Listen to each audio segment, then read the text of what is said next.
the chair calls upon Karen Shavat, the Protocol and Special Events Chairman, who will introduce our speaker for this morning.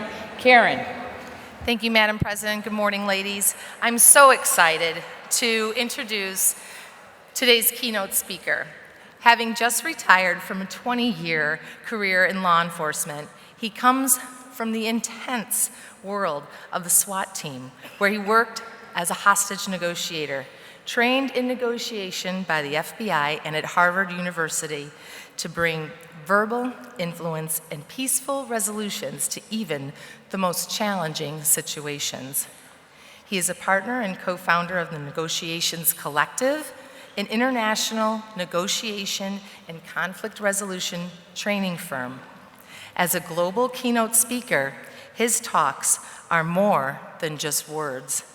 They are immersive experiences that leave a lasting impact on audiences worldwide. You'll emerge from this session with the curiosity and perspective needed to gain powerful influence, propelling you toward the success you desire. Please join me in welcoming to the stage our keynote speaker, Scott Tillema.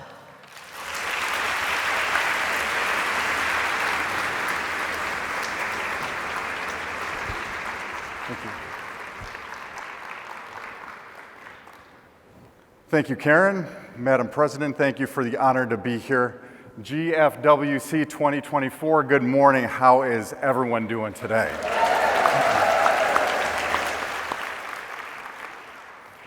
I believe that leading with influence is the most important skill you can have for your success. And there are two elements critical to having influence, and that's communication and connection. And today I've drafted a keynote to focus on these two areas. And I trust that for an organization that's been around since 1890, you probably already know a thing or two about influence and how to get what you want. But today we're going to bring it to you from a very, very different perspective, and I hope that you enjoy it. But before we get started, I want to share with you an interesting fact and an important question. So first of all, my interesting fact is this. You may not believe it, but this is my very first GFWC convention that I've ever been to. Thank you. So along with 133 other of you, happy to be part of your group here. And if you are wondering to yourself, well, what's a man doing at the women's convention? Let me assure you, you're not alone in that thought, because I had that same question too. But let me tell you this. I have never been more aware of my gender in my life than being in a room with 1,000 women. But I think the first round of applause should go to all of you, because I have never felt more welcome. I've never been greeted with more smiles. Your love has been overwhelming. So I think you get the first round of applause here today. Thank you. And now for my important question that I need to ask you. What goes on at your conventions that requires you to invite a hostage negotiator to be your keynote speaker?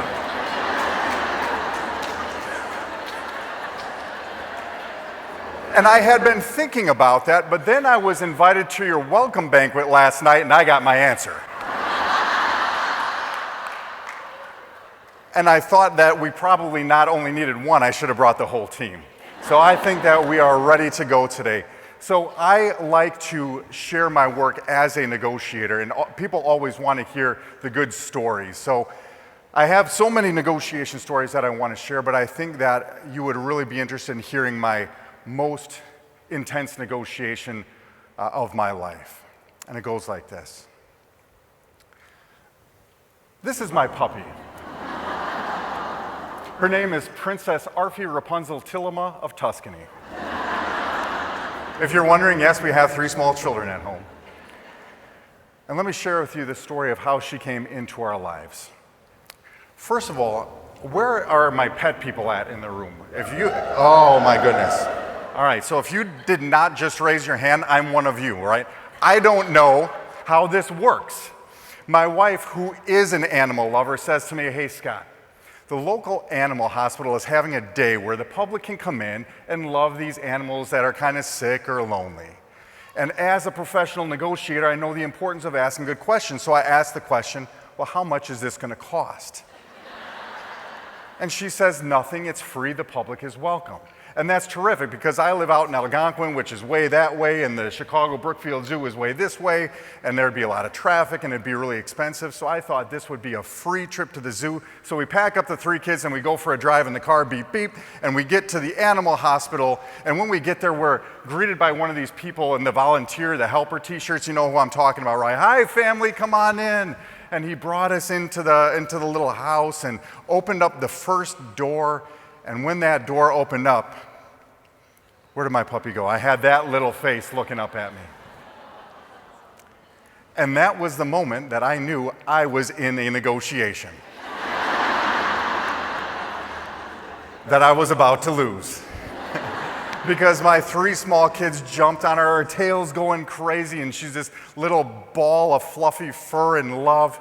And wouldn't you know it, it was only 2 or 3 minutes before somebody said, hey kids, you think your dad's gonna let you take this puppy home with you? I had no chance, right? So of course the answer was yes, and she comes home with us. And I share with you this story not to highlight that I'm a poor negotiator, and certainly my wife is much better than I am at this, but to highlight how people make decisions. If we want to influence others and be powerful in our results, we have to understand that we are emotional people. And so many professionals that I work with say, I make my decisions based on logic and reason. I'm very smart, highly educated, highly professional. But the researchers at Harvard University, they went to work, they did the research, and they've concluded that 95% of our decisions are based on emotion.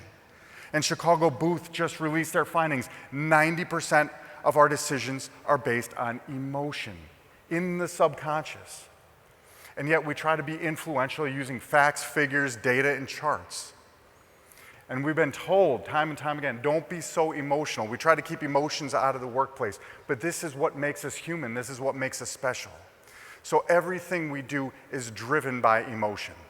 And with that, I'd like to share 3 principles about my work that I've learned in my work in hostage and crisis negotiation that I think might be useful to you as you find success for your clubs, for your communities, for our country, for the people that we serve and love.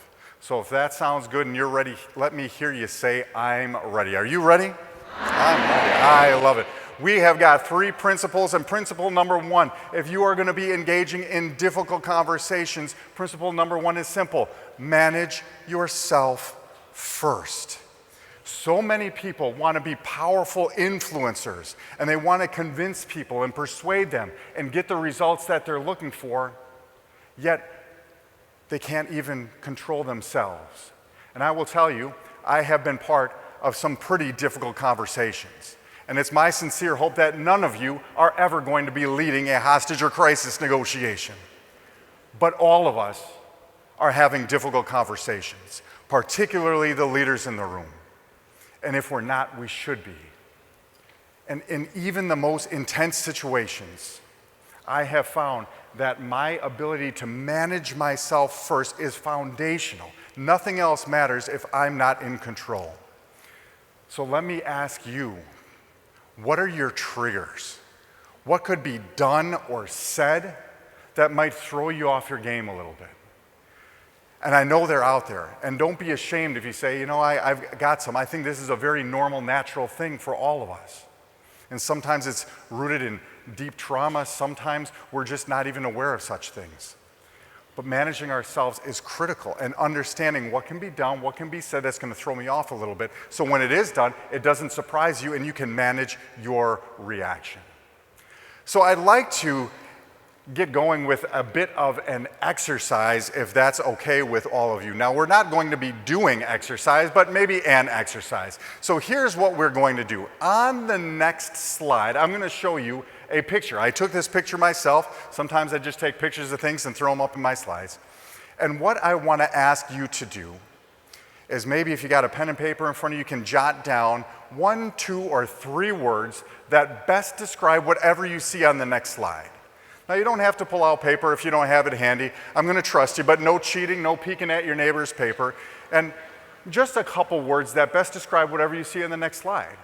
Now, sometimes people write me out a sentence, and the last time I did this, a gentleman wrote me an entire poem, and I was like, nope, we're not following directions here. Now, usually I give 30 seconds, but Karen let me know that this is a very advanced group. So today, you're only going to have 3 seconds, and then I'm going to take that picture down. You'll have all the time in the world to come up with your words to describe that. Does that sound good? Everybody understand the exercise here? All right, so take a close look at the screens. You're only going to have 3 seconds. Here we go.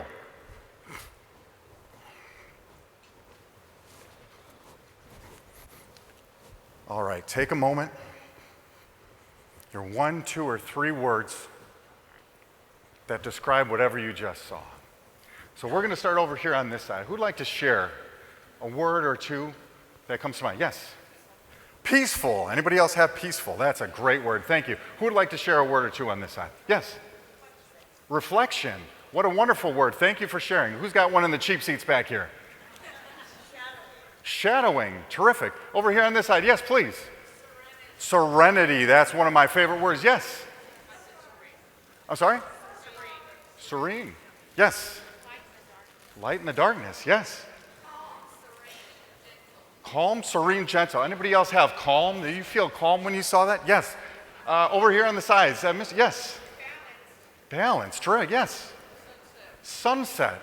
All right. Now, everything that I heard right here are very good and correct answers. And I want to share with you a piece of psychology. In psychology, we think in one of 2 different ways. We think in the concrete or we think in the abstract. So those of you who are concrete thinkers, at least in this moment, gave me words like sunset, trees, water, things that we can clearly define. But those of you thinking in the abstract gave me words that you feel: calm, peaceful, serenity. And just by asking you those questions, that one simple question, I already have some insight on how you think. Now, there's a couple of you out there that said, well, I had one of each. Nobody panic. This is not a comprehensive psychological exam. Everybody's doing okay, I promise you.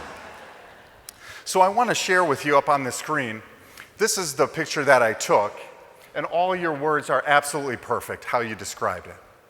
But I do want to point out, this is not the picture that you saw. So if I can go back, this is the picture that you saw right here. Now, I cheated a little bit. I only gave you 3 seconds to look at it, so nobody feel bad if you're noticing something about that picture that maybe you didn't notice the first time. But I want to point out, this is how we have conversations with people. We come in and we just do a little exchange and we don't really pay attention and we don't really listen. Are we really connecting with people the way that we need to? Because if we don't, sometimes we miss something that is incredibly obvious if we had taken just an extra minute to really study the situation. Because we look at it, doesn't that feel good? So I want to ask you, are you willing to ask yourself this important question? What if I'm wrong? What if I'm missing something here? What if you see it differently from how I see it? Wouldn't that be powerful? I believe in negotiation, your power comes from information and options, and we can't solve a problem if we don't know what it is. So think about how important it is to be willing to manage yourself and make sure we understand our triggers and understand that sometimes my perspective might not be the right one, and I could learn something special by listening to the person I'm talking with. So takeaway from principle number 1 is this: by managing myself first, I am in the best position to find success. So let me ask you, what is getting in your way from managing yourself first? Do you have a little work that you can do to take yourself and make yourself even better, even stronger in your interactions? And I would say for even the best leaders in the room, all of us have room to grow. Let's manage ourselves first to find incredible results. All right, principle number 2. Your ability to communicate can change the world. And I have been part of life or death conversations where everything that was said, how we said everything, it all matters. And sometimes people say, Scott, aren't we getting a little picky by finding a word or two? And my thought is there's no such thing as something that's unimportant when lives are on the line. So I want to talk a little bit about communication, and I want to share with you a story of my wife. Let me ask you, by a show of hands, or maybe how about a round of applause, where are my shoppers in the room? I want to hear from you. I want to know where the people are at, that if I gave you my credit card right now, you could go out to Michigan Avenue and you could drop tens of thousands of dollars before I knew you even left the room. My wife worked for a major American retailer, and I'm not going to tell you which one. And you have no way of knowing. The best I can tell, that slide says America, and that's all it says. You have no way of knowing where she worked. At the age of 18, she got a part-time job with this retailer, the one that came before it, that had a headquarters in Chicago. Maybe you're familiar with them. And she worked part-time, and then she became full-time. And for the next 24 years of her life, she gave her professional commitment to this company. And I know that many of you have had similar experiences where you invest so much of yourself in your company, in your organization. And let me share with you what happened on June 25th, 2020. She received an email. And on that email, they talked about restructuring. They talked about COVID, yada, yada, yada. Regretfully, we are unable to continue your employment at this time. Your last day is on June 30th. She was given a 5-day notice on her email that she had been fired after 24 years. And I'm not here to call out this company. There were many companies and many situations just like that. But you don't know my wife. But I want to ask you, how did that email make her feel? Thumbs up if she felt good, thumbs down if it was not so good. I'm seeing some of you with 2 thumbs down. I think that's about right. She was waiting for a phone call from somebody in the organization to say, hey, I'm sorry. I'm sure you understand these are tough, unusual times. And that phone call never came. So for the next days and weeks and months, how did she feel? Did she get better, or did that continue to grow? I'll tell you that anger continued to grow. And you'll never believe what happened. I don't want to ruin how COVID turned out, but guess what happened? Society reopened. The shopping malls came back, and the stores opened once again. And this time, 3 months later in September, she received a phone call from someone at this organization, and guess what? They needed employees to staff the stores. They asked her to come back to work.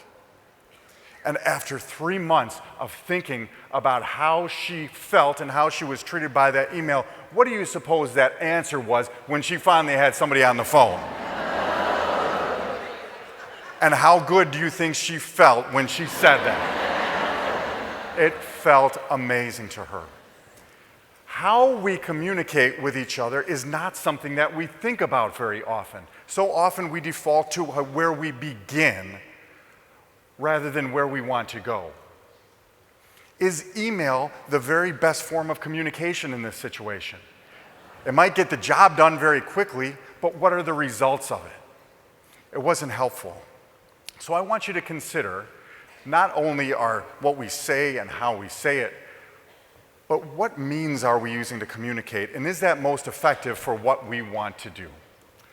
So I will share with you that I was trained by the FBI in hostage and crisis negotiation, and it was probably the greatest moment of my life to find out that I was selected to be a hostage negotiator on a regional SWAT team.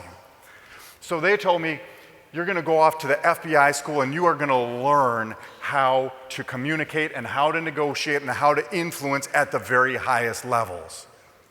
And I will tell you, on day one, I was excited because they were going to teach me how to say, I can say the magic phrase, because the FBI has to know what it is. The magic phrase I can say to make anybody do anything I want them to do. Guess what? They didn't teach us that. And on day one, they taught us the 8 skills of active listening. And I had that moment where I said, listen, I'm a grown-up, I'm an adult, I know how to listen. I got this part down like when I was in first grade.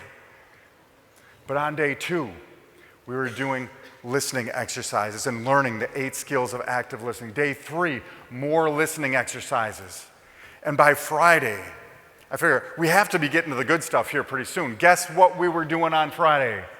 We were learning how to be good listeners.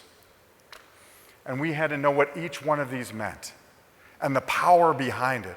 And I learned in the course of a week that I was not a good listener. I had work to do.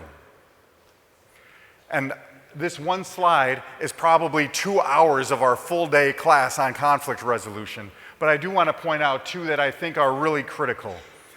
If you can master 2 skills, you're going to be in a really, really good spot. Asking good, open-ended questions of somebody else, I think, is the most important of all the skills up here, along with emotion labeling.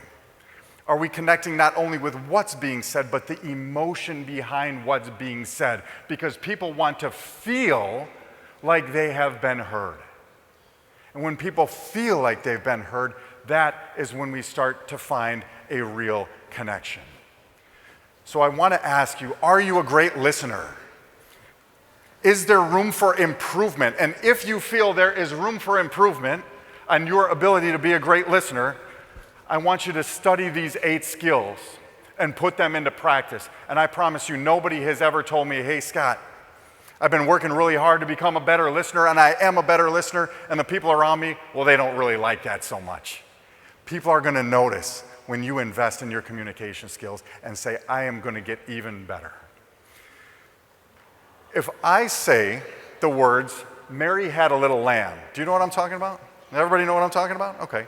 Now, I'm a drummer. I won't do any singing for you, but I trust most of you know it's a nursery rhyme. So I want to do a little talk back session where I'm going to tell you a story, and I want to hear from you what it is you heard me say, because we're going to talk about not what we're going to say, but how we're going to say it. We're going to focus on the delivery here for a second. So the first story is an easy one. It goes like this. Mary had a little lamb. I told you very clearly that she had one, right?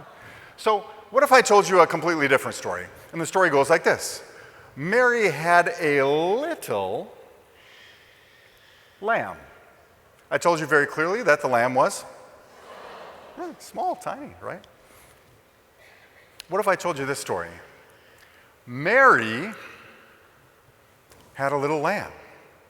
You know, it's not Deb's lamb. It's not Karen's lamb. You know that it's Mary's little lamb, right? Mary had a little lamb. You know it's not a hippopotamus, a giraffe, a gorilla, a chinchilla. You know that it's a lamb, right? But also, I do have some bad news for all of you. And I didn't want to have to be the one to share it with you, but I will. Mary had a little lamb. Guess what's for lunch today? Right out these back doors here to the right. We've got a nice buffet for all of you. When we go back and read the transcripts of this keynote, what the readers are going to read is this. Mary had a little lamb, Mary had a little lamb, Mary had a little lamb, Mary had a little lamb. They're going to be concerned that there's a problem going on with my keynote. But what each one of you experienced is not only what I said, because the content never changed, but how I said it. And I want to challenge you to be mindful of your delivery, not what you say, but how you say it.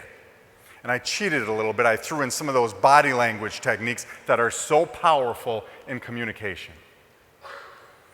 So our takeaway on tactic number 2 is this. I will communicate with compassion, attention, and mindfulness.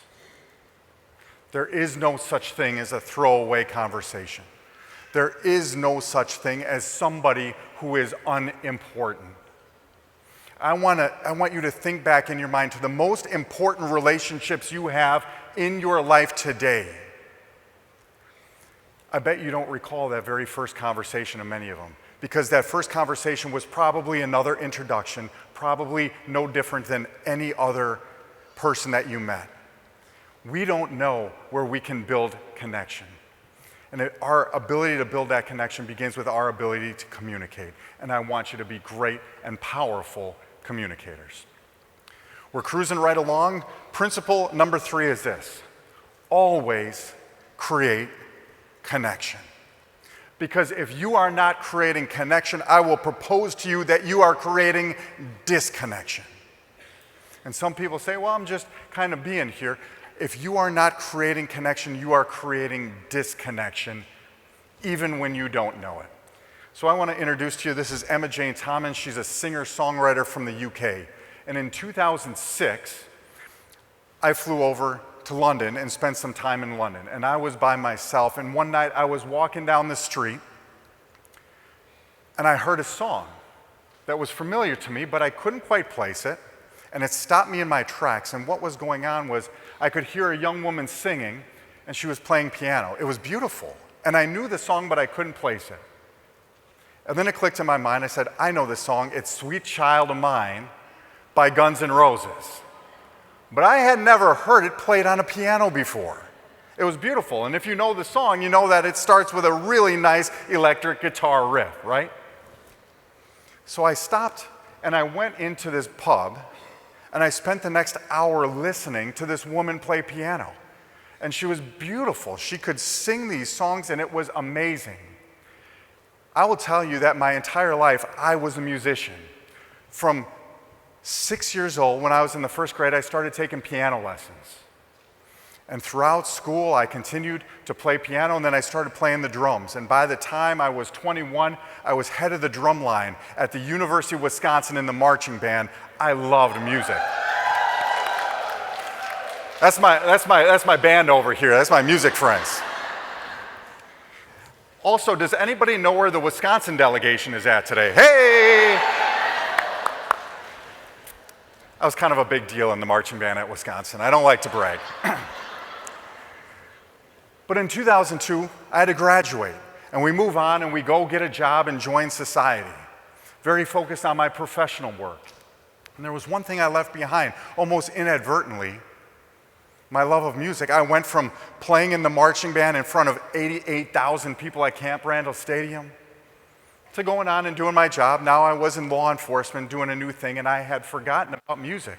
And I now lived in an apartment, and I couldn't bring my drum set with me. It was all left at my parents' house in Greenfield, Wisconsin.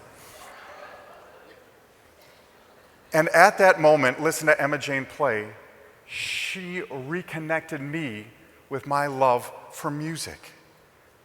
And when I got home to the United States, the very next day, I went out and I bought myself a keyboard, a full 88-key keyboard, and I had headphones so I wouldn't bother my neighbors, and I started learning to play piano all over again. And I will tell you, to this day, which is now, 18 years later, I still own that keyboard, and now I've got a 10-year-old daughter who plays on that keyboard that I brought home. And the first song that I learned, and the one song that I can still play from memory, had I found a piano somewhere, is the song Sweet Child of Mine. And it's not lost on me that my sweet child now plays on that very same keyboard. My point here is you don't know who's watching you. You don't know who's paying attention to you, but I trust as leaders in your communities, people are watching you. As leaders in your organizations, we are watching even when you don't think we are. And you are always creating connection just by how you are. So I want to challenge you. In your attitude, in your words, in your beliefs, are you the very best version of yourself? Because people are always watching. How many of you can tell me what you were doing on April 11th of this year? And it's okay if you don't raise your hand, because you probably shouldn't unless it was a special day, but I'm going to share with you what I was doing on April 11th. My wife and I signed up for a 10K in May, and we were excited to run this 10K. So I was getting ready for this 10K, getting in shape, ready to go. So I went out for a run on the morning of April 11th. On April 11th, I had a heart attack that required 3 stents in my heart and a pump be put in. and something went terribly wrong during that procedure, and I had an internal bleed going. And the doctors told me if they didn't move me from that hospital right away, I was not going to live. April 11th was the day that I said goodbye to my children. I wrote out the email, I wrote a note. It's very, very scary. And it turns out that this was only day one of 21 days in the hospital. They told me something was wrong with your heart. And they went in, they found that I needed to have a mitral valve replaced, which meant open heart surgery. They were going to cut my ribs, my chest, and off I went into surgery. And as I was working to recover from that, 2 days later, I had a stroke, which has taken my entire right side vision. And as I stand before you and I look to the camera in the back, I can't see anything to my right side. And in the 21 days I spent in the hospital, I had a lot of discussions with myself about my purpose. And I will share with you my professional purpose is this: to inspire people of all backgrounds to be powerful negotiators and powerful leaders. And I knew that I could not do that if I were laying in a hospital bed. And the surgeon came in and asked, what kind of work do you do? And I said, I'm a professional global keynote speaker. I've got events in Australia and Italy and all across the US. And that doctor said, you can go ahead and cancel those. You will be doing nothing for the next 3 months. So one by one, we reached out to all my clients around the world and canceled every speaking event for the next 3 months. Now, for those of you who are good at math, you're going to realize that something here doesn't add up. And I reached out to my friend Karen, and I said, Karen, we are going to keep one event on the calendar, and it is going to be GFWC.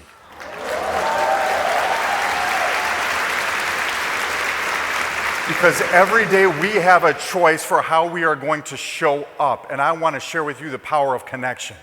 When I was in the hospital bed and I couldn't see and I couldn't stand up because I was being held together with 8 wires in my ribs, I envisioned each of you. I could envision this room. This is my first keynote talk in 3 months, and I could feel your energy. I could feel your love. I could feel you saying, we're coming back.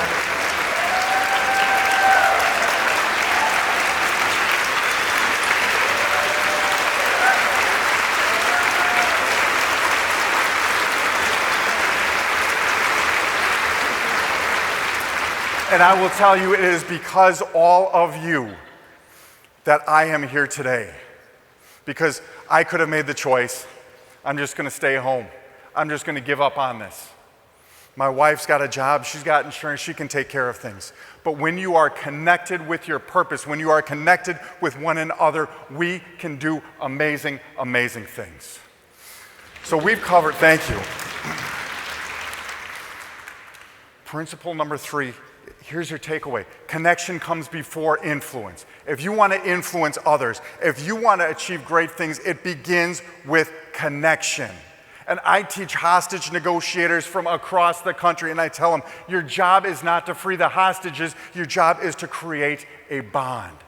Because once we have a bond, we can do amazing things. So in closing, I just want to say this. I want to connect with all of you. So at the last slide, I'm going to put my QR code up there. And on there, if you're on LinkedIn, you can scan that and we can connect. If you're on Instagram, you can scan that and we connect. If you want to send me an email, my email is up there. And if you send me a note, I'm going to send you one back personally, no automated response. I want to make sure that we can connect because I believe strongly this is so, so important. And as I said earlier, I believe that your ability to lead with influence is the most important skill you can have. And once you get good at this, people are going to notice. You are going to elevate your communication. You are going to elevate your connection. And you are going to find success. You're going to find peace and happiness, not just for you, but for the people and organizations that you serve and you love. And it's not easy, because disconnection is all around us, isn't it? And I want to tell you, disconnection is the enemy. And disconnection is knocking at the door. Disconnection has destroyed families. It has broken homes. It has broken hearts. It has taken down corporations. It has taken down governments and destroyed entire countries. But this is not a talk about fear. This is a talk about what could be. Because through connection, we can find great things. And by leading with influence, we can find the results we are looking for. By leading with influence, we can build federations, we can build clubs, we can build community, we can find the results that only we can dream of. When we lead with influence, I believe that everything is possible. Thank you all for joining me today for Leading with Influence. Thank you. Thank you. Thank you. Thank you.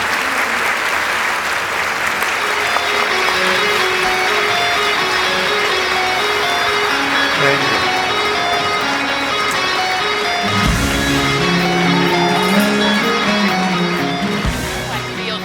I feel so short. But anyway, Scott, that was a wonderful message you sent to all of us. Don't you agree? Yes. Now, after you telling me about what happened on April 11th, not a good gift. Well, but that's a good share it. Please share this. And I know you probably know this famous chocolate company here in Chicago. Please share it with your family. They don't need to know. Oh, okay. You can do what you want, and thank you again. Karen, thank you. Thank you, thank you. All right.